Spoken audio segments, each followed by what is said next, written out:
5 விதமான முக்கியமான ஆலமர வகைகள் உண்டு.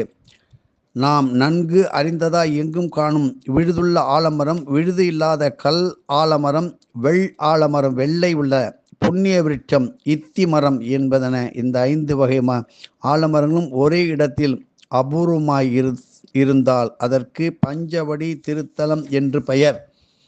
திரேதா யுகத்தில் ராம அவதார காலத்திலே ஸ்ரீராமர் தம் குலகுருவாம் வசிஷ்ட மாமுனிவரின் அறிவுரையின்படியாய் 5 வகை ஆலமரங்கள் இருக்கும் பஞ்சவடியிலே பெரும்பாலும் தனது யோகம் தியானத்தை ஆற்றியதோடு வனவாசத்திலும் தங்கியிருந்தார். ஆஞ்சநேயரும் ஸ்ரீராமரின் நெறிப்படியாய் அதே பஞ்சவடியிலே தம் வழிபாடுகளை நிகழ்த்துவார்.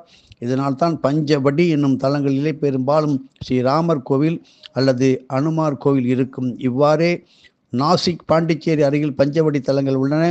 இத்தி என்பதும் ஆலமர வகையாகும். பட்டுக்கோட்டை, பேராவூர்ணி, மருங்கப்பள்ளம் அருகே உள்ள வீரியங்கோட்டை கிராமத்தில் பிள்ளையார் கோயில் அருகிலும் புனிதமான இத்தி மரத்தையே பாலகுரு சுவாமியாய் வணங்கி பாலிலேயே பொங்கல் படைத்து வழிபடுகின்றார்கள். இப்படி பித்ருதோஷம், நாகதோஷம், பைரவ தோஷம் போன்றவை எப்பேற்பட்ட தோஷமாக இருந்தாலும் மருத்துவ பூர்வமாக விந்தணு குறைவு, வீரியக்குறைவு, கர்ப்பப்பை பலவீனம் இருத்தல் போன்றவற்றால் பிள்ளை பேர் என்று வாடுவோருக்கு குழந்தை வரம் தரும் ஸ்தலமே வீரியங்கோட்டையாகும். இங்கு காத்தாய் அம்மன் கோவில், பாப்பாத்தி அம்மன், இத்திமர பாலகுரு சுவாமி வழிபாடு குழந்தை பாக்கியத்தை உடனே தரும். செய்து பாருங்கள். எதுவும் என்னுடையதெல்லாம், அனைத்தும் உடைய அருளாளா அருணாச்சலா.